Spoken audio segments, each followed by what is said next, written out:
6வது மண்டல தூய்மை பணியாளர்கள் 1400 பேர் இன்னைக்கு தூய்மை பணியாளர்களுக்கான எங்களுக்கான நீதி கேட்டு கலைஞர் நினைவிடம் அந்த இடத்துல நாங்கள் எல்லாருமே போராட்டம் பண்ணோம். காவல்துறையால் அராஜக முறையில் கைது செய்யப்பட்டு 4 மண்டபங்களில் 5-6 மண்டல தூய்மை பணியாளர்கள் அடைக்கப்பட்டிருக்கிறாங்க.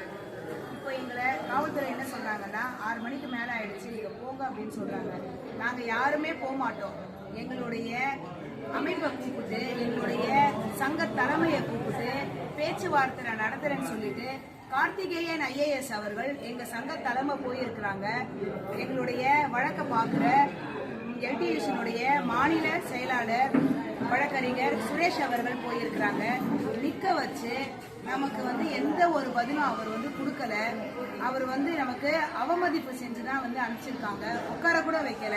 அதனால இப்ப நம்ம என்ன அது பதிவிடுறோம்னு சொன்னா, எங்களுக்கு மாநகராட்சிக்கு தலைமைச் செயலர் சீஃப் செக்ரட்டரி IAS முருகானந்தம் அவர்கள் எங்களுடைய சங்க தலைமையை கூப்பிட்டு எங்களுக்கு உகந்த பதிலை கொடுக்கணும்.